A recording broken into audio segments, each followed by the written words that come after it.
નમસ્કાર મિત્રો, સ્પાઇન પાઠશાલાના નવા એપિસોડમાં આપનું હાર્દિક સ્વાગત છે.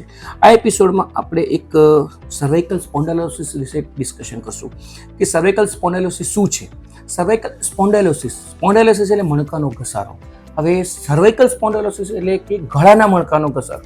ગળામાં આપણે 7 મણકા હોય, C1, C2, C3, C4, C5, C6 અને C7. આ 7 મણકાઓની વચ્ચે એક ગાદી આવે. એટલે જો આ ગાદીનો ઘસારો હોય અને મણકાના એના કારણે જે નસ પાછળથી દબાતી હોય અથવા તો ઘસારાના કારણે જે સ્પાઇનલ કોર્ડ અને ચેતાતંતુ ઉપર જે સોજું આવે એને જાણે જે સિમ્પટમ્સ થાય એને આપણે સર્વાઇકલ સ્પોન્ડિલોસિસ કહેતા હોઈએ છીએ. કેવી રીતે થાય? તો અત્યારે સર્વાઇકલ સ્પોન્ડિલોસિસ થવા માટેના બહુ બધા કારણ છે. આપણે એવું કહીએ તો અત્યારે આપણે એપિડેમિક છે સર્વાઇકલ સ્પોન્ડિલોસિસ, કારણ કે આપણું અત્યારે જે આઈટી ટેકનોલોજીનો જમાનો વધી રહ્યો છે. ખાસ કરીને મોબાઈલ ફોન છે, મોબાઈલ પર માથું નમીને જોવાનું, કમ્પ્યુટર ડેસ્કટોપ પર માથું નમીને જોવાનું, અથવા કોઈ બી કામ છે, માથું નમીને કરવાનું જે કામ હોય એના કારણે આપણા ગળા ઉપર ટ્રીમેન્ડસ વેઇટ આવતું હોય. આ વેઇટના કારણે ગળા ધીમે ધીમે એનું બેલેન્સ ખોરવાય, એના કારણે એક ગીવઅપ કરતું હોય. એના કારણે શું થાય, બધા ગળા ગાદીનો પ્રોબ્લેમ થાય, ધીમે ધીમે ગાદી ઘસાય, ગાદી ઘસાતી જાય, એના કારણે આજુબાજુના સ્નાયુ અને સાંધામાં ઘસારો જાય. એ આપણે એને સર્વાઇકલ સ્પોન્ડિલોસિસ કહેતા હોઈએ છીએ. કારણ આપણે જાણી લીધા. હવે એનાથી શું તકલીફ થાય? પેશન્ટ મને એકદમ ગળામાં દુખાવો થાય છે, નેક પેઇન થાય, સવારે મોર્નિંગમાં ઉઠી જાય આખું ગળું ચકડાઈ જાય છે. પછી મને હાથમાં કોઈ વખત દુખાવો જાય છે, હાથમાં એટલો ભયંકર દુખાવો જાય છે, તો હાથમાં ઝંઝનાટી થાય છે, મારો હાથ જે છે ઘણી વખત નંબ લાગે છે, મને કોઈ વસ્તુ પકડું તો એવું લાગે કે ફિલિંગ નથી રહેતી.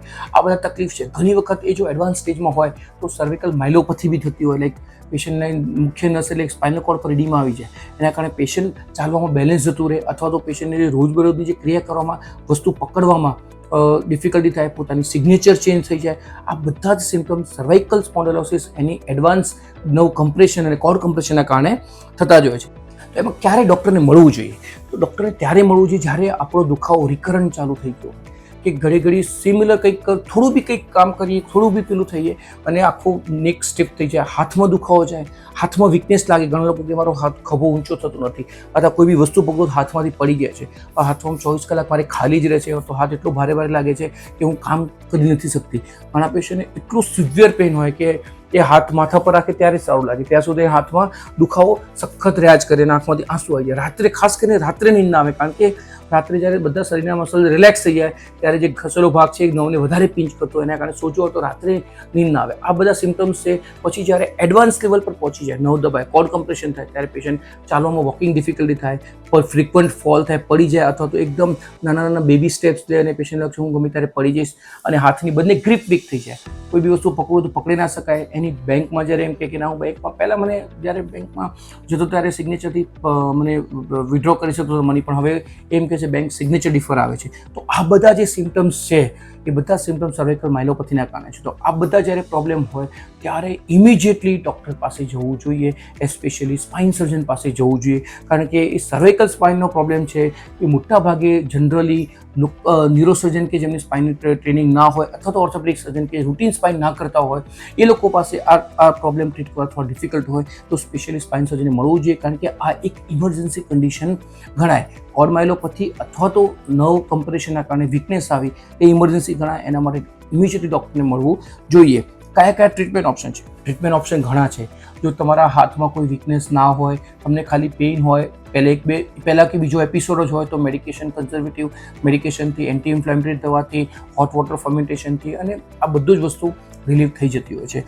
થોડુંક ફ્રિક્વન્ટ એપિસોડ આવતા હોય તે છતાં બી નસ ના દબાતી હોય, આપણે એમઆરઆઈ કરીને જાણ્યું હોય કે નસમાં કમ્પ્રેશન છે પણ એટલું સિવિયર નથી, તો ઘણી વખત આપણે પેઇન મેનેજમેન્ટ ઓપ્શનમાં જતા હોય છે, જેને કે સર્વાઇકલ એપિડ્યુરલ અને સર્વાઇકલ ડિકમ્પ્રેશન ન્યુરોપ્લાસ્ટી બી કહેતા હોય, કે જ્યાં આપણે સ્પેશિયલ કેથેટરથી 5 થી 6 અલગ અલગ જાતની દવા ઇન્જેક્ટ કરતા હોય છે.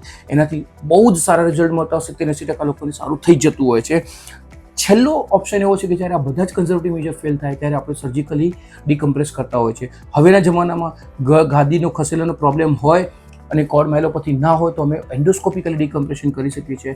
એના એક્સલન્ટ રિઝલ્ટ છે, કારણ કે એમાં કોઈ ઇમ્પ્લાન્ટ કે સ્ક્રૂ કે પ્લેટ કંઈ મૂકવું પડતું નથી. ખાલી એક નાનકડા 5 થી 6 મિલીમીટરના હોલથી આપણે સ્કોપ નાખી અને ગળાના મણકાની નસનું દબાણ આરામથી હટાવી શકાય છે. અને મોટાભાગે 99% પેશન્ટને લાઈફ લોંગ ફાયદો થઈ જતો હોય છે, અનલેસ કે કોઈ બીજો ટ્રોમા કે કોઈ એપિસોડ ના આવે તો. બહુ સર્વાઇકલ માયલોપેથી મલ્ટી સેગમેન્ટ હોય ત્યારે બી હવેના જમાનામાં આપણે એન્ડોસ્કોપિકલી ડિકમ્પ્રેશન આરામથી કરી શકતા હોય છે. ઓપન સર્જરીની જરૂર બહુ જ રેરલી પડતી હોય, જ્યારે C1 C2 પ્રોબ્લેમ હોય, CV જંક્શનના પ્રોબ્લેમ હોય ત્યારે જ અમે ઓપન સર્જરી કરતા હોય છે. બાકી મોટાભાગના સર્વાઇકલ કોર્ડ ડિકમ્પ્રેશન અથવા તો સર્વાઇકલ રૂટ ડિકમ્પ્રેશન આપણે એન્ડોસ્કોપિકલી કરતા હોય છે. પ્રિવેન્શન એટલે તો સહી કહી શકાય, prevention is better than cure. So prevention, neck પોસ્ચરનું ધ્યાન રાખો. જે બી કામ કરતા હોય એ નેક ચિંતક પોઝિશનમાં કામ કરો, લાઈક ધીસ. આમ કરી નહીં કામ કરો, આમ સીધા ચિંતક પોઝિશનમાં કામ કરો, અથવા તમારું ઓલ ધ ટાઈમ તમારા બોડી પોસ્ચરનું ધ્યાન રાખો. જર્ક ના આવે એવું કંઈક કામ કરો.